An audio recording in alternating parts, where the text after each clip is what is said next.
Hi everyone, welcome to my YouTube channel. आज की इस वीडियो में हम अपने लाइट चैप्टर को आगे कंटिन्यू कर रहे हैं, जिसमें अब हम डिस्कस करने वाले हैं कनकेव मिरर रे डायग्राम्स। इससे पहले मैंने रे डायग्राम्स के रूल्स की वीडियो बना दी है। अगर आप लोगों ने वो वीडियो नहीं देखी तो प्लीज़ उन वीडियोज़ को जाके देखिए और उसके बाद आगे हम इसको कंटिन्यू करते हैं। चलिए, यहाँ पे कनकेव मिरर के रे डायग्राम्स यहाँ पर हम बनाने वाले हैं। तो सबसे पहले मैं आपको बता देता हूँ कि रे डायग्राम से हमको मिलेगा क्या। बेसिकली हम यहाँ पे देखेंगे कि किसी चीज़ की इमेज कैसे बनती है मिरर की मदद से। ठीक है, तो सबसे पहले मान लो ऐसा कोई आपके पास ऑब्जेक्ट है। ठीक है, जब वो ऑब्जेक्ट इन्फिनिटी पे पड़ा है, मतलब जैसे ये आपका मिरर है, वो ऑब्जेक्ट कहीं दूर यहाँ पे ऐसे पड़ा हुआ है। ठीक है, मान लो यहाँ पे, तो हम ऐसा मानते हैं कि एक लाइट रे यहाँ से ऐसे आती है इस, ठीक है, यहाँ पे ऐसे आती है और एक लाइट रे यहाँ पर ऐसे आती है। ठीक है, तो आप देखो, ये आपने जब रूल्स को पढ़ा है तो आपने सबसे पहला रूल यही पढ़ा था, अगर कोई भी रे प्रिंसिपल एक्सिस के पैरेलल है, आपको पता है ये वाली प्रिंसिपल एक्सिस है ना। अगर आपने ये वीडियो नहीं देखी तो जाके देखिए, प्रिंसिपल एक्सिस वगैरह ये सब आपको पता होनी चाहिए। ये प्रिंसिपल एक्सिस के पैरेलल है, तो ये किससे पास होगी? फोकस से। यहाँ फोकस से पास हो गई है। ओके, और ये भी देखो, ये भी प्रिंसिपल एक्सिस के पैरेलल है, ये भी फोकस से पास हो जाएगी। ठीक है, आपकी इमेज यहाँ पे बनी है, जहाँ पर ये लाइट रे एक दूसरे को कट करेंगी, यानी यहाँ पे बना है। ठीक है, अब यहाँ पे रे डायग्राम बनाने से हमको तीन चीज़ें पता चलती हैं इमेज के बारे में। सबसे पहली है उसकी पोजीशन, दूसरा है नेचर, तीसरा है साइज। ठीक है, पोजीशन इसकी कहाँ पे है? देखो, फोकस पे बन रहा है ऑब्जेक्ट, तो इसको लिखेंगे हम एट फोकस। ठीक है, नेचर क्या है इसका नेचर जो है वो रियल एंड इन्वर्टेड है। अब देखो, पहले मैं लिख देता हूँ फिर मैं आपको बताता हूँ। रियल एंड इन्वर्टेड, ये जो रियल और इन्वर्टेड वाली चीज़ है ये आपको दूसरे रे डायग्राम में समझ में आएगी, क्योंकि यहाँ पे जो इमेज है वो बहुत छोटी है, ये चीज़ यहाँ पे आपको मैं दिखा नहीं पाऊँगा। ओके, तो इसको अभी मैं आगे बताऊँगा। और साइज क्या है? हाईली डिमिनिश्ड यानी बहुत छोटा साइज है, एकदम पॉइंट साइज। इसको आप हाईली डिमिनिश्ड भी लिखते हो या फिर आप इसको पॉइंट साइज भी लिख सकते हो। तो ये हो गया तब का जब ऑब्जेक्ट आपका इन्फिनिटी पे होता है। अब देखते हैं ऑब्जेक्ट जब आपका रखा हो बियॉन्ड सी। ठीक है, बियॉन्ड सी का मतलब क्या है कि पहले यहाँ एकदम दूर पे था, अब थोड़ा सा पास आ गया, इस सी के पहले आ गया, तो मान लो यहाँ पे है। ठीक है, तो अब यहाँ पे है तो हम ऐसा मानेंगे। अब देखो, पहले वाले में तो हम जब इन्फिनिटी होता है तो मानते हैं कि एक लाइट रे ऐसी आई, एक ऐसी आई, लेकिन अब जो हम आगे बात करेंगे जितना भी, वहाँ पे हम जब ऑब्जेक्ट थोड़ा पास होता है इन्फिनिटी के अलावा, तो हम मांगेंगे कि लाइट रेस उसके टॉप से आती हैं। ठीक है, तो यहाँ पे देखिए, सबसे पहले यहाँ से एक लाइट रे आई जो ऐसे प्रिंसिपल एक्सिस के पैरेलल है। अब आपको पता है कि अगर ये प्रिंसिपल एक्सिस के पैरेलल है तो ये कहाँ से पास होगी? फोकस से। ठीक है, तो यहाँ से ये ऐसे पास हो गई। ठीक है, अब दूसरा रूल क्या है कि अगर फोकस से पास होगी, यहाँ से ऐसे आई, फोकस से पास हो रही है, फिर ये प्रिंसिपल एक्सिस के पैरेलल चली जाएगी, कि यहाँ से आई यहाँ पे चली गई। ये लाइट रेज जहाँ पे एक दूसरे को कट करेंगी वहाँ पे बनेगी इनकी इमेज। ठीक है, लेकिन अब आप यहाँ देख सकते हो कि लाइट रे एक तो यहाँ पे कट कर रही है और एक यहाँ पे कट कर रही है, तो कौन सा हम मानेंगे? तो हम वो मानेंगे कि जो ये मिरर से टकराने के बाद जो रेस आई है वो रेस एक दूसरे को कहाँ पर इंटरसेक्ट कर रही है। ठीक है, ये रेस का नहीं, जैसे ये गई, ये आ रही है, तो ये आ रही है और यहाँ से टकरा के ये आ रही है, तो ये जो मिरर से टकरा के वापस आ रही हैं जो हिट करेंगी उनको। आपका इमेज यहाँ पे बना। ठीक है, तो जब नीचे बना तो हम क्या करेंगे, ऐसे करके यहाँ पे एरो लगा देंगे। ये बन गई आपकी इमेज। ओके, अब यहाँ पे हम तीन चीज़ें लिखते हैं, पोजीशन, दूसरा है नेचर, तीसरा है साइज। सो पोजीशन इसकी कहाँ है? सेंटर ऑफ कर्वेचर और फोकस के बीच में। सो लिखेंगे between C and F. Okay, nature इसका क्या है? देखो रियल और इन्वर्टेड। अब मैं आपको बताता हूँ। अब देखो रियल की इमेज क्या होती है? जब इमेज ऐसे उल्टी बने, नीचे की साइड बने प्रिंसिपल एक्सिस के नीचे, तो उसको हम रियल कहते हैं, ठीक है। और रियल के साथ हमेशा इन्वर्टेड लगता है।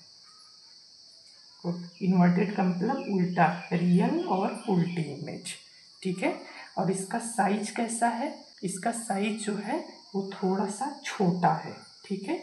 ऑब्जेक्ट आपका देखो इतना बड़ा है और ये इसका साइज थोड़ा सा छोटा है, सो ये होगा डिमिनिश्ड, ठीक है। यहाँ पे थी हाईली डिमिनिश्ड, बहुत छोटी थी। ये हो गया जब ऑब्जेक्ट आपका बियॉन्ड सी रखा जाए। अब आते हैं नेक्स्ट रे डायग्राम पे। सो तीसरे रे डायग्राम में हम देखेंगे कि जब आपका ऑब्जेक्ट एट सी पे रखा हो, ठीक है। पहले एकदम दूर था, फिर यहाँ पे सी के पीछे आया, अब सी पे यानी सेंटर ऑफ कर्वेचर पे आ गया। सो आपका ऑब्जेक्ट यहाँ पे है, ठीक है। तो अब यहाँ पे इसकी इमेज देखते हैं कैसे बनेगी। सबसे पहला रूल क्या है कि प्रिंसिपल एक्सिस के पैरेलल जा रही है, तो ये फोकस से पास होगी। ओके, सो यहाँ से ऐसी आई, ऐसे चली गई। दूसरा क्या है कि अगर फोकस से पास हो रही है ऐसे, तो ये प्रिंसिपल एक्सिस के पैरेलल चली जाएगी। ओके, सो ये लाइट रेस कहाँ पे एक दूसरे को कट कर रही है? यहाँ पे, ठीक है। मैंने आपको पहले बताया कि हम ये वाला नहीं लिखेंगे, क्योंकि हम सिर्फ उन रेस को देखेंगे जो मिरर से टकराने के बाद वापस आ रही है। तो ये वापस आ रही है मिरर से छू के, और ये वापस आ रही है। सो अब आपका ऑब्जेक्ट ऐसे नीचे की तरफ उल्टा बनेगा। तो अब यहाँ पे हम तीन चीज़ें लिखते हैं, क्या क्या? Position, nature, size. सो पोजीशन इसकी कहाँ पे है? देखो सेंटर ऑफ कर्वेचर पे ही बन रहा है, लिखेंगे एट सी।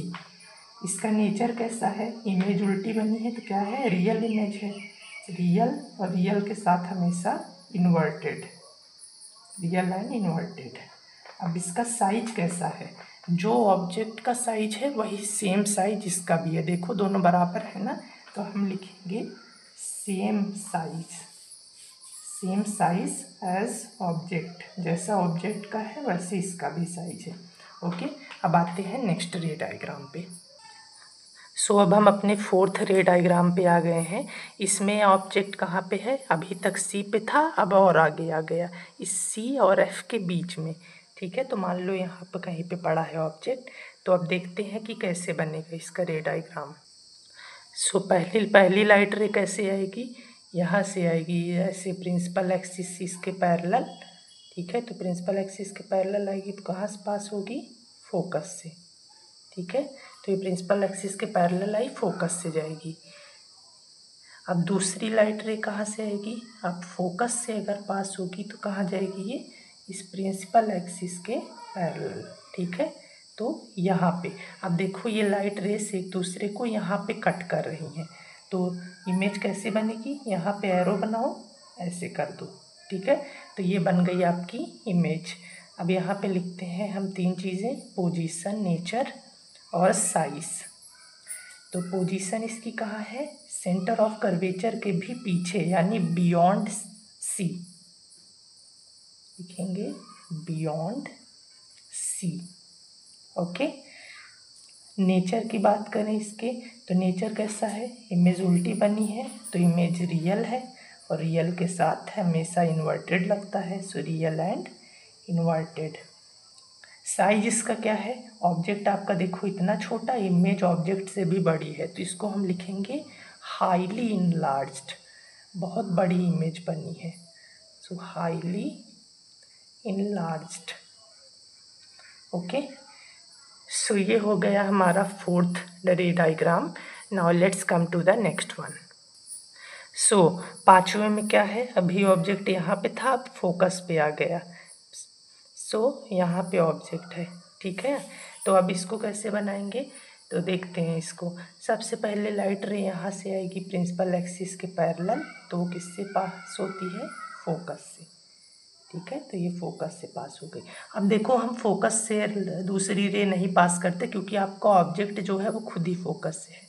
तो अब हम क्या करेंगे, हम नेक्स्ट रूल पे आ जाएंगे, सेंटर ऑफ कर्वेचर वाले रूल पे, कि अगर सेंटर ऑफ कर्वेचर से कोई लाइन पास होती है तो वो वापस उसी रास्ते से चली जाती है। तो यहाँ पे सेंटर ऑफ कर्वेचर से मान लो ऐसे लाइन आई तो इसी रास्ते से ऐसे वापस चली जाएगी। सो अब ये इमेज कहाँ पे बनेगी, जहाँ पे एक दूसरे कट करेंगी। तो इनको आप अगर ऐसे ऐसे आगे ले जाके मिलाओ, यहाँ पे ऐसे ऐसे ऐसे, इसको ऐसे ऐसे ऐसे ऐसे, सो एक पॉइंट ऐसा आएगा जहाँ पर एक दूसरे को कहीं पे जाके ऐसे एक दूसरे को कट करेंगी, यानी वो इन्फिनिटी पे पॉइंट आएगा कहीं दूर। सो आपकी इमेज ऐसी बनेगी। ठीक है, तो चलिए हम 3 चीज़ें लिखते हैं, पोजीशन, नेचर और साइज। सो पोजीशन कहाँ पे है, इसकी पोजीशन बहुत दूर है इन्फिनिटी पे, सो लिखेंगे एट इन्फिनिटी। नेचर कैसा है, इमेज उल्टी बन रही है तो फिर रियल एंड इन्वर्टेड। अब साइज कैसा है, ऑब्जेक्ट आपका इतना छोटा सा, इमेज की साइज से खूब बड़ी सी आ रही है, तो लिखेंगे हाईली इनलार्ज्ड। ओके, सो ये हो गया हमारा 5th रे डायग्राम। अब आते हैं हम 6th पे। सो अब हम आ गए हैं अपने 6th रे डायग्राम पे, जहाँ पे ऑब्जेक्ट अब फोकस और इसके बीच में होगा। ठीक है, अभी फोकस पे था, अब फोकस और ये जो पोल होता है, ये पॉइंट पोल होता है ना, मिरर का मिडल वाला पॉइंट, अब इसके बीच में ऑब्जेक्ट आ गया, तो ऑब्जेक्ट यहाँ पे है। ठीक है, तो अब इसकी इमेज कैसे बनेगी इसको देखते हैं। तो सबसे पहले लाइट रे आई प्रिंसिपल एक्सिस के पैरेलल, तो ये किससे पास होगी, फोकस से। ठीक है, तो ये हो गया। और उसके बाद क्या करेंगे, अब फोकस से पास करूँगा तो ये ऐसे चली जाएगी, तो हम ऐसे मानेंगे कि सेंटर ऑफ कर्वेचर से पास कर रहे हैं। ठीक है, तो मैंने ऐसे सेंटर ऑफ कर्वेचर से इसको पास किया, तो ये जिस रास्ते से आई है उसी से चली जाएगी। तो इसको अगर मैं ऐसे ऐसे आगे बढ़ा दूँ और इसको ऐसे ऐसे आगे बढ़ाऊँ, तो आप देखोगे कि इन दोनों लाइंस के बीच की दूरी बढ़ती जा रही है ना। देखो ये दूरी बढ़ती जा रही है, बढ़ती जा रही है, बढ़ती। तो यहाँ पे ये लाइंस कभी भी एक दूसरे से मीट नहीं करेंगी। तो क्या अब आपकी इमेज नहीं बनेगी, तो देखते हैं हम क्या कर सकते हैं कि ये जो लाइंस है इनको हम ऐसे ऐसे करके पीछे बढ़ा दें। ठीक है, ऐसे ऐसे ऐसे ऐसे ये जो लाइंस की ये जो राइल पीछे बढ़ा देंगे, तो यहाँ पे देखो इस पॉइंट पे ये दोनों एक दूसरे को कट कर रही हैं, तो इसको मैं ऐसी इमेज बन रही है। ठीक है, तो अब लिखेंगे 3 चीज़ें, क्या, पोजीशन, नेचर एंड साइज। ठीक है, तो देखते हैं यहाँ पे पोजीशन क्या है, मिरर के पीछे बन रही है। ये मिरर के सामने होता है लेकिन ये इधर नहीं बनेगी, अब ये तो पीछे बन रही है, तो लिखेंगे बिहाइंड मिरर। ठीक है, मिरर के पीछे। नेचर कैसा है इसका, अब देखो इमेज उल्टी नहीं बन रही है, सीधी बन रही है। जब सीधी बनती है तो उसको हम कहते हैं वर्चुअल इमेज। ठीक है, यानी ये असली इमेज नहीं होती, ये बस एक काल्पनिक इमेज होती है, वर्चुअल। और वर्चुअल के साथ हमेशा क्या लगता है, इरेक्ट। ठीक है, जैसे रियल के साथ इन्वर्टेड, वैसे वर्चुअल के साथ इरेक्ट। इरेक्ट मतलब सीधा। अब साइज इसका देखते हैं, ऑब्जेक्ट इतना बड़ा, ऑब्जेक्ट से बड़ा आ गया। ठीक है, बहुत ज़्यादा बड़ा तो नहीं हो गया, तो हम सिर्फ लिखेंगे इनलार्ज। ठीक है, हाईली इनलार्ज तब लिखते हैं जब ऑब्जेक्ट से बहुत ज़्यादा बड़ा हो। ओके, सो ये हो गए हमारे रे डायग्राम्स। अब देखो इसमें लास्ट वाला यही केस था जिसमें आपका जो इमेज है वो मिरर के सामने नहीं, मिरर के पीछे बनी है, तो ये वाला आपको ध्यान देना है। ओके, सो ये हो गए हमारे कनकेव मिरर के 6 रे डायग्राम्स। सो अब आगे हम नेक्स्ट वीडियो में डिस्कस करेंगे कन्वेक्स मिरर के रे डायग्राम्स, और उसमें हमको सिर्फ 2 रे डायग्राम्स डिस्कस करने हैं, 6 नहीं। Okay, so thank you so much for watching this video. अब मैं मिलूँगा आपसे नेक्स्ट वीडियो में।